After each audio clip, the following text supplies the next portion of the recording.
I'm the Intrepid Declutterer. That means I'm good at organizing your closet or your filing system. But it's very hard to stand up in front of a group this large and speak. So I'd rather it be a conversation. So if you have any questions or if you have anything to add, feel free to jump in at any time. This is our 15th year in business, so I'm very proud of that. So for the last 15 years, I have done nothing but help people tidy up their homes and offices. And that seems really incredible to some people that I would want to do that as a profession, but also that there's that many people that need help with clutter in their lives. But some exciting things, more than Helen mentioned, that have happened in the last 15 years. I organized the messiest closet in America. That was for Cosmo magazine. They ran a contest. I've interviewed candidates for the show Hoarders. If anybody has seen that show, it's real. They don't stage it. That was a very intense job that I did for them. I hosted my own show, Organize, Don't Agonize, that you can still watch on YouTube. And Southern Living did a spot on us called Conquering Clutter a few years ago. And it's really nice. I really appreciate everybody being here tonight. I know it's a messy evening, so thank you for coming out. I have cleaned out the trunks of people's cars. I have relocated corporate offices to the Caribbean. And I have helped the children of hoarders deal with the things that are left behind. There is an association of professional organizers. It's called the National Association of Professional Organizers, and there's over 4,000 registered organizers in this country alone. There's more groups in Australia and England and Japan and stuff like that. So just here in the States, we have 4,000 people that are helping other people to get organized. That means that being organized is not an inherent trait in humans. It's a gift. Some people are artistic, some people are more math-oriented, some people are really great at learning languages, and some people are really, really good at getting organized. So the first thing that I usually tell people when they call me is that they are very good at something. They're good at their job, they're good at being a spouse, they're good with their family, they're artistic, they're very good sportsmen. Everybody's got their superpower. So just because organizing is not your superpower, that is not a black mark on your person. That is not something to be ashamed of. Everybody's got different talents. But it's really hard to convince people of that. I've worked with a lot of different women who have me come to the house or come to their office when nobody else is around so that they can claim that they did all the work themselves. And it's very common because either they feel like someone else is putting pressure on them, that they should be able to do everything, or we put pressure on ourselves. We beat ourselves up because we think that Pinterest and Instagram and Better Homes and Gardens is the way that people actually live. Trust me, I've been in a lot of houses and I've been in a lot of offices and nobody lives like that. That's all just pictures from magazines. I mean, honestly, I was very nervous about this speech. So yesterday, instead of working on it, I tore apart a closet because my husband was gone. And I was like, there's a lot of junk in here we could get rid of. So right now, if you went to my house, you'd be like, I think somebody robbed you because all the stuff from the closet is on the floor. Because that's what I wanted to do. But the thing about organizing is, once you know where things go, and now that I've calmed down a little bit, and now that we're giving the speech, when I go home, I can put everything away in 15 minutes and go back to normal life. So even when it gets chaotic, organizing really helps you to recover. Recently, I worked with a lady who was not going to tell her husband that I was there.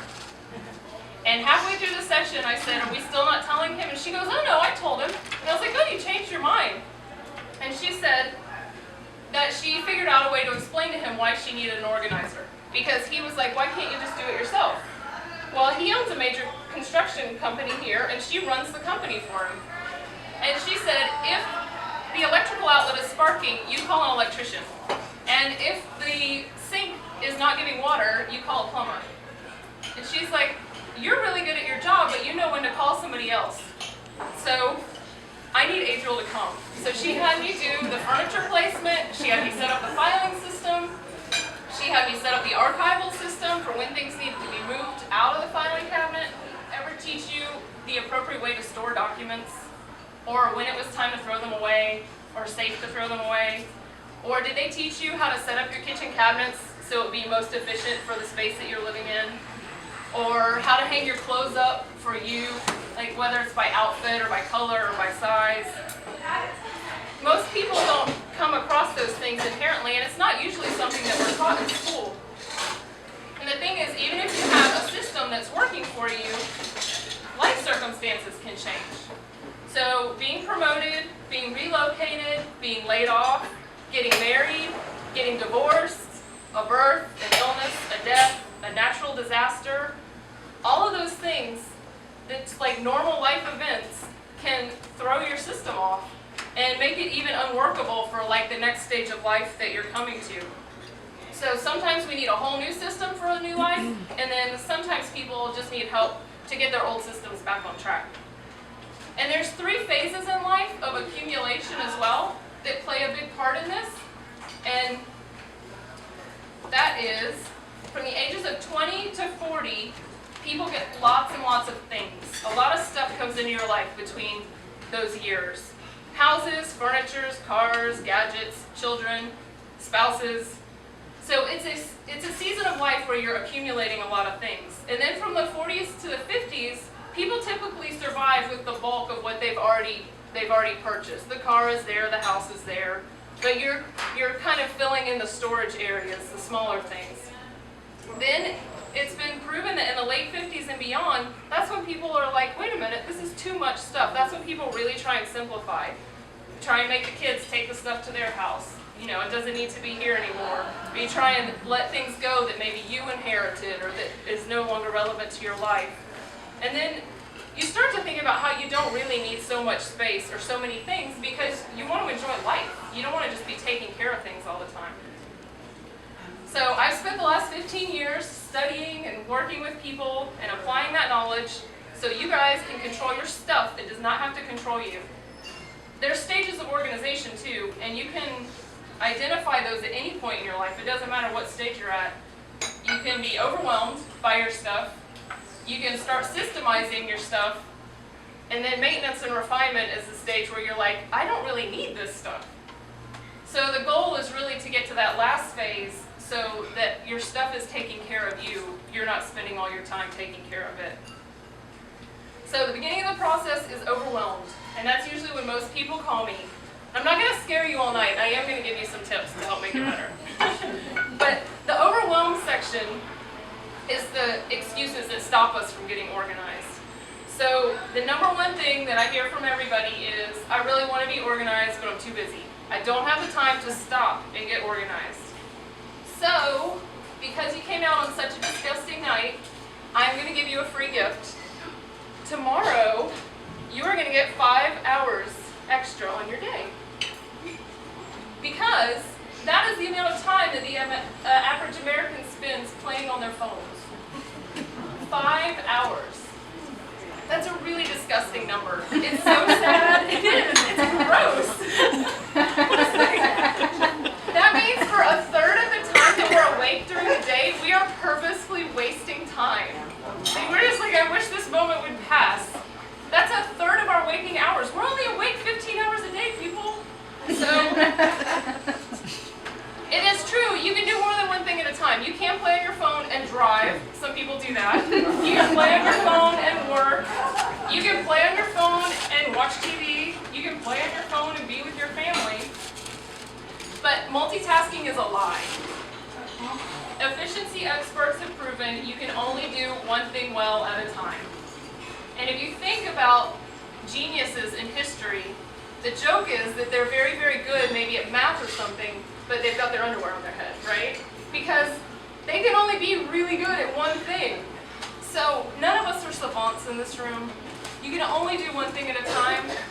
So there you go, for free, no extra charge. I just gave you 5 hours tomorrow. And now every time you look at your phone, you're going to think about that, and you're going to be like, I am wasting my life. If 5 hours aren't enough, if you feel like you have way too much stuff, I'm going to give you another 2 weeks this year. 2 weeks paid vacation. That's how much time the average American spends looking for things. So I'll tell you personally, I have like a genetic trait where I can't keep track of my keys. My brother has it, my sister has it, we got it from our mom. It's well documented by all of our spouses. So, and I know the routine. I spend at least one day a year in hours looking for those keys. I have a bowl next to the door, but sometimes we're traveling and there's no bowl. Or sometimes my hands are full and I put them down somewhere else. But I know all these things about myself, and so I thought of a solution. I got one of those little tile things, you know, so now we can track it with my iPad. But think about what's stealing your 2 weeks a year. What are you wasting time looking for that would give you those 2 weeks back? And my pages are all excuse me. Okay. So, the other free gift I'm going to give you today is however many hours you spend arguing with each other about who lost the thing. Because Ryan swears that I lost the key, but it was his key. And I know where mine is, so, you know. That is another thing, though, in the efficiency stuff. They say you lose hours a year arguing about where things are. So the second excuse that we use about why we don't want to get organized is we can't afford it. I can't afford to take the time off of work. I can't afford to hire somebody to help me. This is an easy one too. You can afford it, okay? We afford anything we want. This country, it's not an issue like it is in other places. That's why we have too much stuff. So you afford the things that are important to you. You eat. I bet most of you saw Star Wars. Probably most people in this room have more shoes than they wore this week. So we do pay for things that we want. And if it's you taking the time to deal with it, or if it's paying somebody else to help you, you really can't afford not to be organized.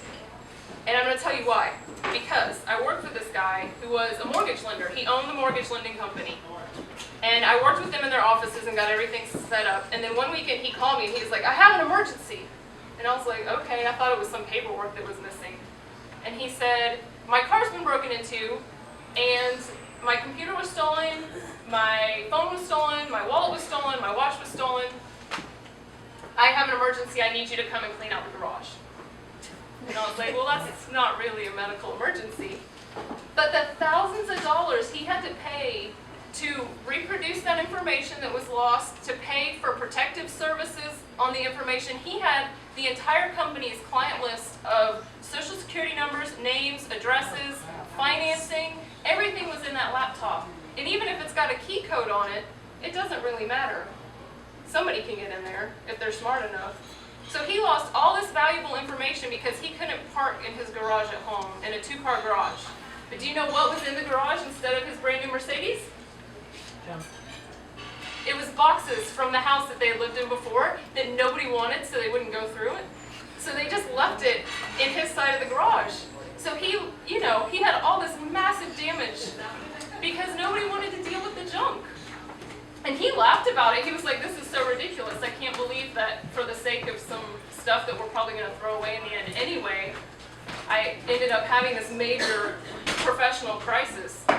So get organized now. It might cost you more than you know. If it's not costing you anything today, it might cost you something tomorrow. So the last thing that holds people back from getting organized is not knowing where to start. And that's a big one. When people call me, they usually use terms like, everything is a mess. It's all a mess. I don't know what to do. So I will tell you, in 15 years, this is what I've learned. Turn left. Walk in the room and turn left. And whatever you hit first, that's what you need to deal with. It's a really easy, simple thing to do, but it really breaks the process down. And for me, honestly, I've walked into a lot of different scenarios, and even if somebody's a hoarder, if you just walk in and turn left and work your way clockwise around the room, you can tackle anything. But what if you don't know which door to go into to turn left from? What if you feel like the whole house is a mess? So where do you even start from there? So it might feel like the house is a mess, the car is a mess, and the storage unit's a mess, and the attic is a mess, and the garage is a mess, and the office is a mess. So you have to take a breath, and you have to break it down into smaller, manageable tasks. That means one small thing at a time, because your brain can't handle that overload. Nobody wants to organize an entire house that's a mess, but you can organize one drawer that's a mess. That's a lot more manageable. So if the whole house is a mess, pick one room. A good place to start is the kitchen, because everybody likes to eat. There's usually coffee and food in there, so it's a popular place. So walk into one room and pick one thing on your left. It might be a cabinet, it might be a bookshelf, it might be a countertop. If that's still too much for you to undertake, do one drawer in the cabinet, or one pile on the countertop, or one shelf on the bookcase. And just to make it easier, so you know you can escape whenever you want to, set a timer for 15 minutes. And say, you know what, this is my one spot, but I'm only working on this for 15 minutes because that's all I can handle. And something about that helps your brain to know that there's an escape route, so you don't have to feel trapped by the situation. Okay, there's a few more tricks before you start. Don't go shopping to get organized. That's the one thing every single person asks me, what can I buy before you come? I know it's fun, that's the fun part of the job, you can do it when we're done. But trust me, Rubbermaid is a multi-million-dollar company for a reason. There are plenty of containers in your house that we can use. So organize first, shop your house, look for what's in your house that you can use, and then as a last resort, you can make a list of the things that you might need to buy. The other hint is you're going to need a large garbage bag, a recycling bin, and a box or a bag to put things in to donate. And they need to be right next to you because you shouldn't move. That's your job, is that one spot, and you should not move from that spot until your task is finished. Because if you leave, you're going to start looking at your phone, or you're going to find something else better to do. So you have to stay there until you get through the whole pile of what you're working on. The other thing to keep next to you maybe is an empty laundry basket, because you will find things that maybe go to other parts of the house, but if you start wandering off to other areas, you're going to get distracted too. So if you keep a laundry basket, put everything in there, and at the end of your 15 minutes, that's part of your job, is to empty that laundry basket into the areas that it needs to go. Now this is the other point where everybody stops me and they say, but we haven't organized those places yet, so how do I know where to put it? Then you just ask yourself, if right now today I was going to look for this little Lego man, or this flying file, or these pictures of Grandma's wedding, where would I look for them? And go and put them in that place. And the more that you put like with like, as you're doing your projects, you'll find that things are more and more in the places that they should be. And it also makes it easier to realize how many things that you have. Like if you have 5 coolers, when you clean out your shop, then you realize you really only need one. So if you keep putting like with like, you'll realize where the overabundance is. Let's see. Also, label everything. I know it seems juvenile, sometimes people hate to do it. I've even done it inside drawers before, like on the inside wooden part, because people don't like to see them, but it really, really does help your systems to stay. Tape from label makers doesn't work well here because of the humidity, but masking tape like Froggy tape is painter's tape. It works really well in a Sharpie. All capital letters, 2 to 3 words maximum. Because if you need more than 3 words, it's a junk box. You should be able to say what it is in 2 to 3 words. And if you do end up needing to buy new containers, clear is good in case your labels fall off. You're never in a question as to what's inside of them. And get all the same size so they stack neatly. There's a lot of good deals online. They'll ship them to your door. You can go to Lowe's or wherever. But just get the same ones so they stack together.